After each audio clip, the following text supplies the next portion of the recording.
Coffee in one hand, camera in the other hand. What a pro. Happy with this? It's a lovely little tree, isn't it? Yeah, I like this. I want that tree in the background to be framed by the front tree. I know, it complements It's it, a difficult one. Hello, what do you reckon to that tree? Cool, isn't it? I've never seen we walked past this on the way up earlier. This is part 2 of a video I did with Dave. Here's Dave. And look, turns out I've spilt my coffee all over this tripod. There's Dave. Hi. And we were walking up to try and find a different tree, which I've had my eye on shooting for absolutely ages because I don't know where it is, I don't know how to find it. I've been there twice, but I don't know how to find it on my own. Dave said he knows how to get there. Utter nonsense, we didn't find the tree. But we found this tree, and this tree is even more cool really, because the other tree I was looking for, I've seen loads of photographs of, and it's a very, very nice place, but it's only kind of got one shot. Well, this one I've never seen photographs of, so I'm really quite excited. So yeah, this is we're not going to call it a lone tree, because there's loads of trees around here, but it is cool. It's really, really interesting. It's got some really, really nice detail. So I wouldn't just photograph not a boring tree. It's got to be interesting. So yeah, this is an interesting tree. It looks like it was a broken tree 100 years ago or whatever. There's a bit of it there, yeah. Broken tree, and it's kind of continued growing even though most of the trees have been smashed a bit. So yeah, very impressive little tree. So we're going to make a photograph of it, and yeah, it looks really, really nice. Really nice. Coffee, camera, perfect. Yeah. Dave. Okay with that? Perfect. There you go, you sure? Yes. I've got my own cameraman today. Dave's helping me. And Dave just started his own YouTube channel as well, so I'll put a link to the description of that. Do check him out. How many have you done now? 2 or 3 videos? 2, there should be 3 this week. Exciting, yeah. Do check out Dave and Jane Libby. Jane Libby, there we are, David Jane Libby, yeah, so do check them out. Right, so difficult one with it because of the lump, but I think the tripod needs to be about there. The camera needs to be about there, so I'm just, by eye, getting the tripod roughly where it needs to be. And then locking it in, because it's really, really difficult to get this tree framing that other tree in the background, absolutely perfect. So I think, probably about there, so a bit higher up, about another 2 inches. Let's go with that. There. Cool, right. I'll stick that one down.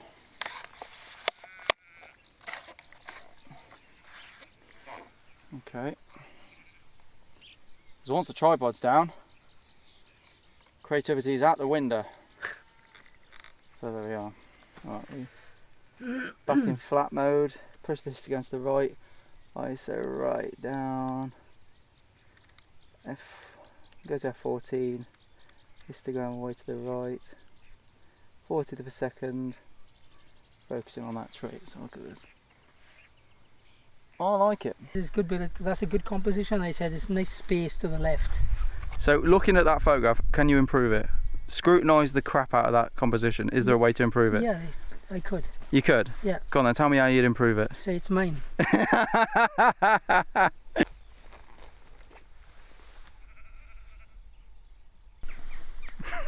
What are you doing? You got to get something different, didn't you? Well, yeah, you got to get low. You got to get low. Hello. You and them friggin' beeps.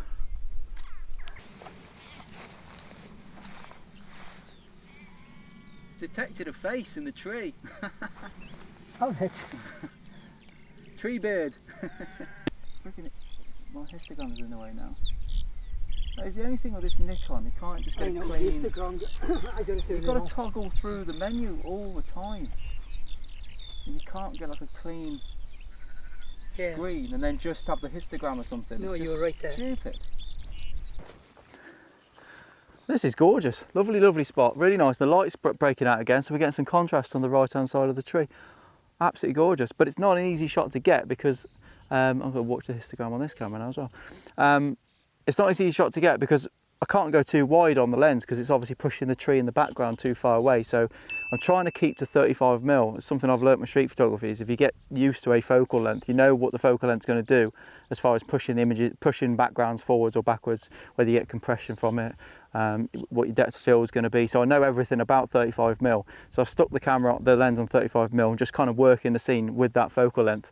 I feel actually helps and makes the composition finding compositions easier if obviously if 35mm is going to work. So it is here, but it's kind of fussy because I need the tree to frame the sub tree underneath it, but it's kind of one-sided then. So there's a nice bit of branch at the bottom left-hand corner, which kind of fills the frame nicely. But then there's a gap in the top left of the frame, which I don't really know if I'm going to like too much. But it's really, really nice. I'm not going to focus stack or anything like that. I'm just going to shoot at f14, really, really push the limit of the aperture so I get a nice sharp shot. But I don't really, you know, I just want the detail in the foreground. I'm pretty sure it's going to be sharp enough in the background, f14 anyway. We're only about 3 meters away from the tree, so it should be really, really nice.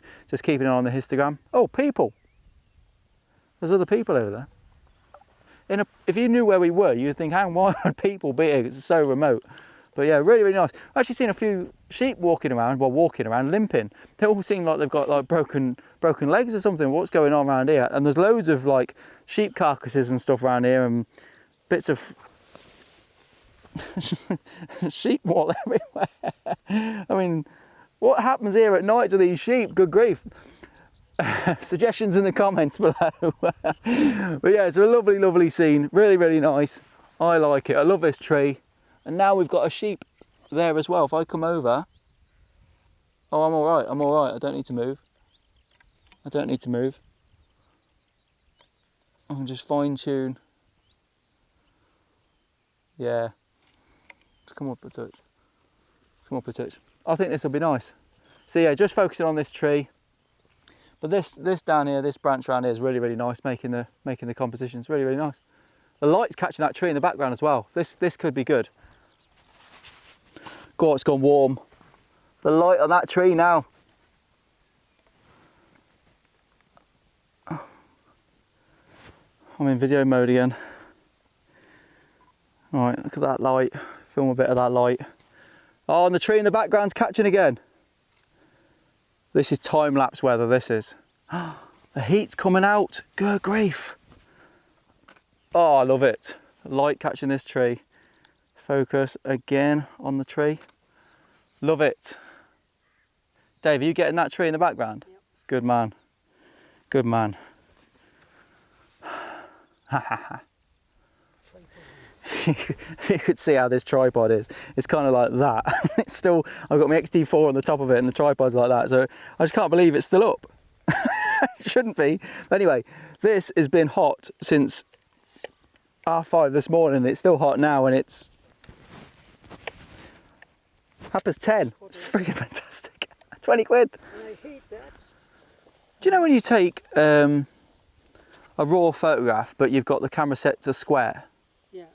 And then when you look at the raw file, it's still a 3x2 file. It's just that JPEG is cropped square, and it might apply that square crop in post. On the Nikon, if you put it in Pano, it's 16:9. It's a square. Sorry, it's a 16:9 raw file. No, you've got it. Yeah. I didn't know that. But if you got the D850, yeah, it does what you just said. Yeah, the Nikon does something weird.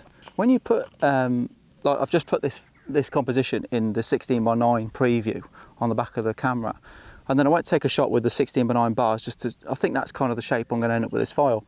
But I was just saying, Dave, when you bring that raw file into Lightroom, you've actually got a 16:9 raw file, which I've never known. So if I took a photograph on the Fuji in square mode JPEG, the raw file will still be 3x2, so obviously I can move the square around. With the Nikon, it actually stays 16:9. That's flipping bonkers. Why would you risk it? Why would you risk shooting in 16:9? Because you might as well shoot 3x2, sorry, and crop in post, because at least you've got some movability. I don't know, bonkers. Anyway, as you were. Sorry, Dave, you got to say that again. What did you just say then? I said I'm glad I discovered taking him flat. Yeah? Yeah, because it's good. Why is it good? Because you can see more detail. You can see more detail? Yeah. Oh, good for you. So now you're happy. But you can toggle, you've set the record button, haven't you? So it goes on top. That's it. So you can toggle between landscape looking thing and flat. That's all my own idea. Yeah.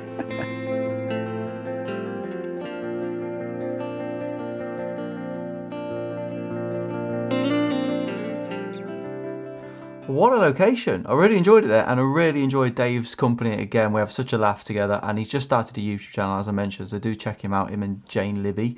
I keep forgetting her name, so do check out their channel. They've only just started it, so yeah, do pop over and say hello, give them a wave. Now, a really amazing location. We stumbled on this on the way back, as I mentioned. We just sort of, I said to David, what's that over there? A little like stump growing out of like a tree growing out of a stump. Let's go and have a look at that. So glad we went over and had a look at it, and love the way that it frames the tree in the background. So I'll show you the pictures in just a second. Now, what I will say is that amazing location, loved it, right? But what I had to do was actually do a bit of gardening, because the thing was covered in shit. There was sheep shit everywhere. And I can't really stand that. So I'm a 30-second editor normally. I literally just look at an image and do the basic sliders, basic crop, that sort of thing. Add a bit of a grad, that sort of thing. It's pretty much, I'll edit an image in a minute maximum. But I looked at this one and there were so many distractions around, bits of fur that just weren't obvious enough that they were fur. They just looked like white blobs. So I thought, I've got to get rid of them. So you got the tools there, you got the clone stamp, and you got the patch tool, and you got the quick heal brush and all that sort of things. You got to use it in here. So I will admit that this is probably the only shot I've taken in a long time, which I've spent about 5 minutes just getting rid of all the sort of impurities in the area and stuff. And I know landscape photography purists will be yelling at the screen when they see the photograph, because it perhaps looks a bit too clean, but I just couldn't handle all the bits of sheep shit everywhere. There was loads. Once you start seeing these imperfections, you can't stop, can you? But I'll show you the images now. It was a really good location. I'd love to go back in the snow. As I said, I'd love to go back in for Milky Way, give that a go. It wasn't sort of more than 15 minutes from a nearby pub, so that's always good news as well. So yeah, really easy to find in Osterlevate. And yeah, I think some of the rainbow in the background, or a big sky, dramatic sky, such a fun location to wander around, see all those incredible trees and incredible views. So yeah, we did have a very slither of a spell of good light, so I managed to get a good shot that I'm happy with, and I quite like it in black and white as well. I'll show you Dave's images at the end, but hopefully you enjoyed the video. And part 3, when we do actually find the third tree that we were looking for, the elusive lone tree, we do actually find that tree in the third video. That's coming out very soon, so do hit the subscribe button so you can actually see what all the fuss was about, and make up your mind whether which tree you prefer, first video, second video, third video. Anyway, I'll rabbit no more. Hope you enjoy the video, and yeah, I hope the editing's not too obvious. Thanks for watching, guys. Take care.